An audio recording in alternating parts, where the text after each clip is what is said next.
That's where our teachings fit in. That's why it's still worth writing books and not just talking about it. Because these books, they'll edit the heck out of them. They'll change the names. They'll put their own characters in just like they always did. But they have to keep a certain element of truth, or the frequency changes and it'll break the axis encryption link to the hub. See, some of the fallen races just don't get it yet. You can lie through your teeth. You can be the greatest silver-tongued, what there is. You can con your mother if you think you're so great at it. But one thing you cannot do is con your encryption. You will carry what you are made of in the form of the Jaleesic matter states that are at the core of your quarks. That doesn't lie. And that is the truth by which your consequence will be drawn to you in the universe. No matter how much you whine, no matter how much you don't think it's fair.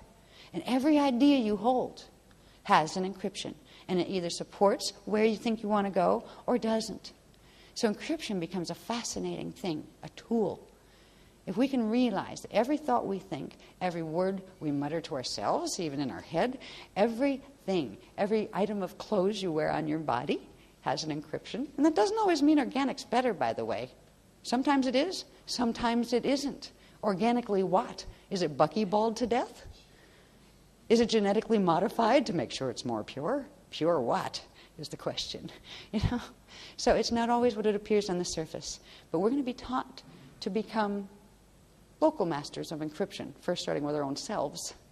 Because through that encryption, we'll be able to not only first anchor what we need to begin our tachyon, tar and tachyon cycle, but we will be able to begin to use the tachyon cycle. Because see, once you get tachyon cycle moving, your creation power starts to come back. So you better have a handle on your head, on your brain. You better have a bit of your own mind control happening, or you're going to see all sorts of purging of the tar flying out through your hologram.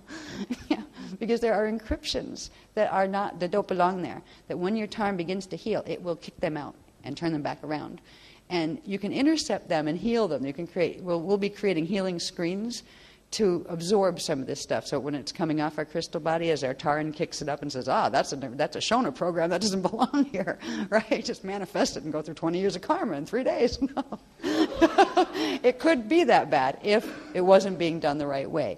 But they're going to teach us how to use the mind to create specific encryptions that will allow us to burn off some of that stuff so we don't have to trip over it and walk over it. Because, I would hate to say, I've seen accelerated karma cycles, which means basically accelerated clearing cycles.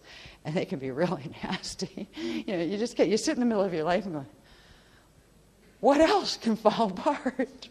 What did I ever do that was so bad? It must have been really, really bad. I must have been terrible somewhere for me to have done this. And that necessarily isn't true. It doesn't mean you were a bad person or you did anything bad, but it does mean you got a jumbled up encryption that's trying to clear itself. So we'll be taught ways to do this.